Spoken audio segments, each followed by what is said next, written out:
You won't believe the difference between these two helmets, but these are both Viking helmet. But the one on the left is blackened, and the one on the right is not. But which is better?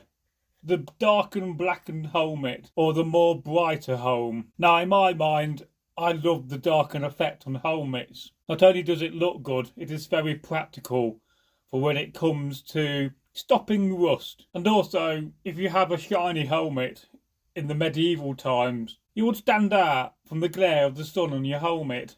You'd be more of a target. So the darkened helmet, as you can see on the left, is there and has been designed that way to stop the rust. It is a layer to protect the helmet. And there are a few ways you could achieve this as a Viking. Now, in the Dark Ages, in the medieval times, during the process of making the helmet, they would heat the metal up until it goes dark. That is one way they would have done it. But in the modern times, you really have three ways you could achieve this. You could use some kind of a gun blue and polish your helmet up and wipe it over the helmet, which will darken the helm. I had a friend of mine who had a very shiny helmet, and he put it in the oven and layered it with cooking oil at a very slow heat. And that, over time, darkened the helmet. Or you can get a torch and you could go around and heat the metal up. But do be careful, if you have leatherwork inside, then it will also burn the leatherwork or anything inside the helmet, so you have to take that out first. But these are two brilliant examples of Viking helms, and I love them both.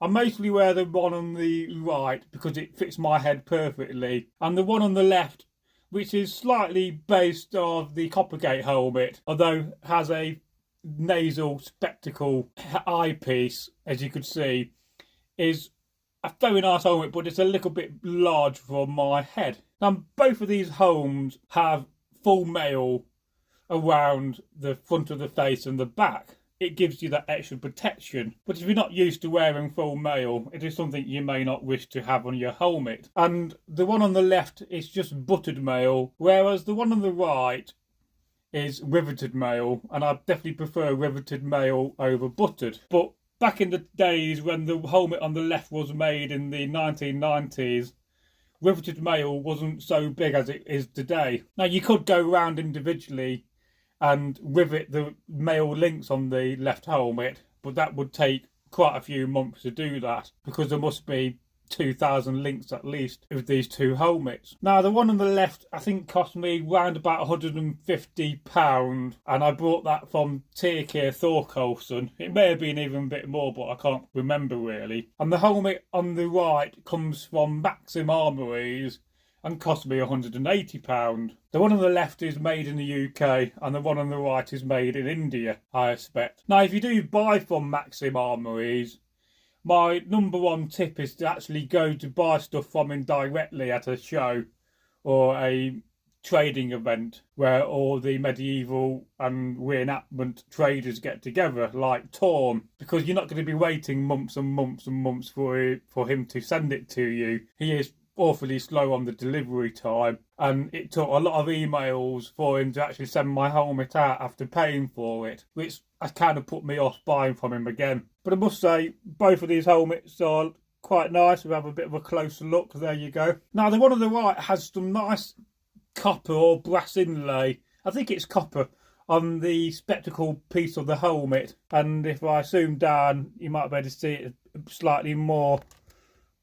And I think that's really nice. And the one on the left has a kind of a motive of a flying creature.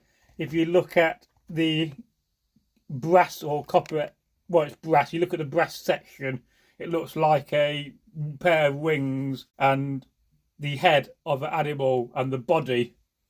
And again, is inspired from helmets from the Vendel age and some of the Viking helmets that had eyebrow mounting, you could say. But both are spectacular. You can definitely tell the one on the left is larger than the one on the right. But which of these two helmets would you prefer to wear and buy? I think the one on the left is probably heading towards 30 years old.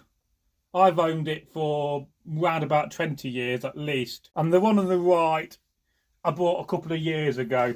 And I must say, I do like wearing that helmet. It's a really nice helmet to wear. It's got a nice lining compared to one on the left which has no lining. And I never really understand that about helmets. When somebody makes a helmet and they don't put a lining inside of it, that's a little bit not right. It's a bit daft in my opinion. If you're going to make a helmet, make sure you got a lining inside. Now you could use a felt hat or cap in that helmet, and I have done.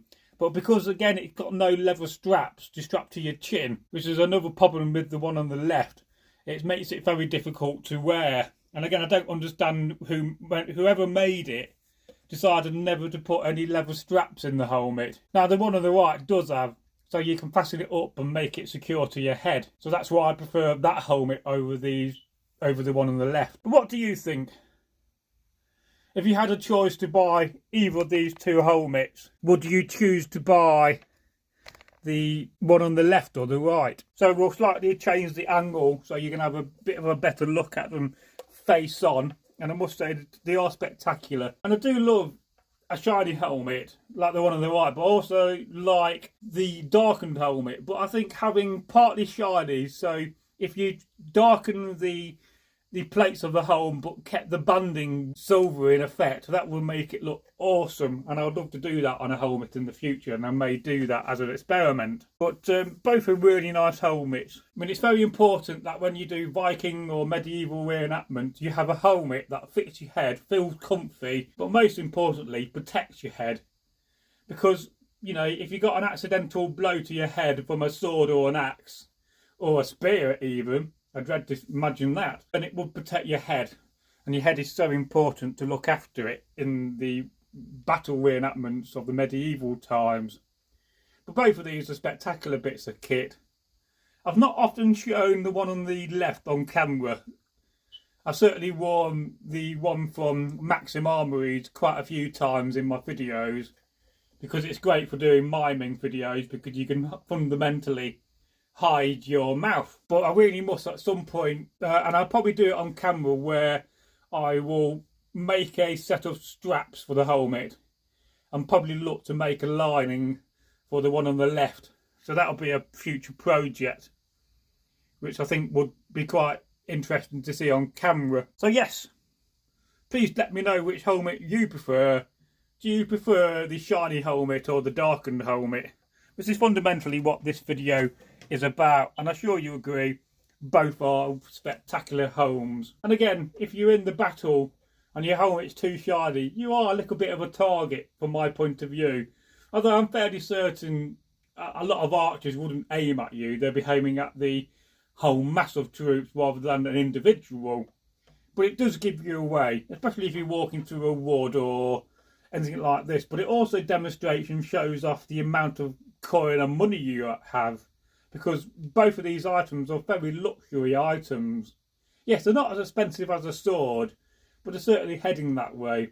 So let me know what you think in the video comments section below. Goodbye, and don't forget to subscribe if you are indeed new.